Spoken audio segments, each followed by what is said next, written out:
সর্বভারতীয় তৃণমূল কংগ্রেসের national working কমিটির মিটিং ছিল। সেই মিটিং থেকে যে সিদ্ধান্ত হয়েছে সেগুলি আপনাদেরকে আমরা জানিয়ে দিচ্ছি।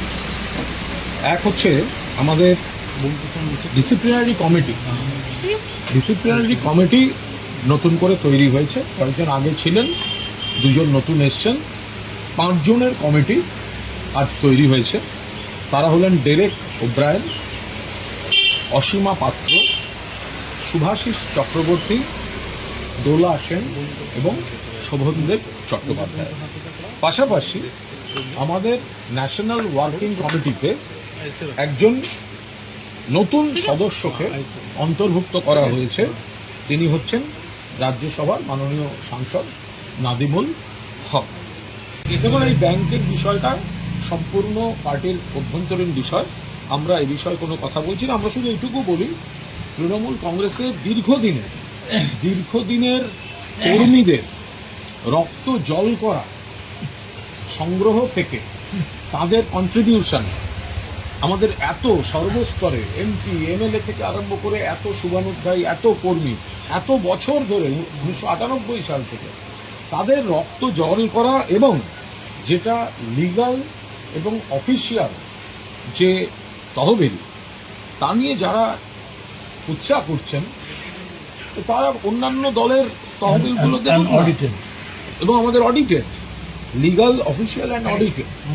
ফলে যেখানে বিজেপির তহবিল দেখুন ক্ষমতাচ্যুত হয়ে গেছে সিপিএম, তাদেরও তহবিল বা তাদেরও সম্পদ বা যাদের যাদের যা আছে, এখন এই ধরনের কেউ একটা অভিযোগ করে দিলেন, এটা একদম পার্টির অভ্যন্তরীণ বিষয়। পার্টি গোটা বিষয়টা দেখছে। গোটা দেশে খোলা হাওয়া নেই, গোটা দেশে মানুষ শ্বাস নিতে পারছেন না। সাধারণ মানুষ, গরিব মানুষ, কৃষক, শ্রমিক, মধ্যবিত্ত, শ্রমজীবী, ক্ষেত মজুর, জঙ্গলমহলবাসী, আদিবাসী, তফসিলি, উপজাতি সবাই একটা কষ্টের মধ্যে আছেন সামাজিকভাবে এবং আর্থিক চাপের মধ্যে আছেন। ফলে বিজেপি যেটা বলতে চাইছে এবং মানুষ যে কষ্টতার মধ্যে আছেন, এবং বাংলাতেও আগে তো ওনারা বাংলাকে অপমান করে এসছেন বারবার। ওনাদের ওই যে টুইট মালব্য আছে, একবার বলেছেন বাংলা ভাষা বলে কোনো ভাষা নেই, ওটা নাকি বাংলাদেশি ভাষা। 100 দিনের টাকা বন্ধ, আবাসের টাকা বন্ধ, 2 লক্ষ কোটি টাকার বেশি বাংলার বকেয়া দেননি, প্রাকৃতিক দুর্যোগে টাকা দেননি, অন্য রাজ্যকে দিয়েছে। বাংলার মনীষীদের নিয়ে বারবার বিকৃত তথ্য দিয়েছেন, বিকৃত উচ্চারণ করেছেন।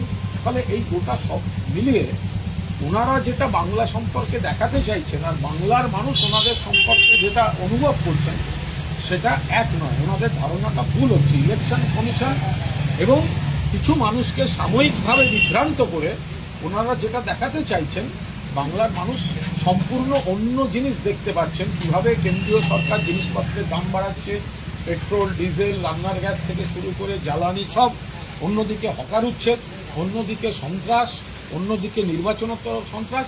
ফলে ওনারা যেটাতে দেখাতে চাইছেন আর বাংলার মানুষ যেটা অনুভব করছেন সেটা এক নয়, সেটা অচিরেই তারা দেখতে পাবে।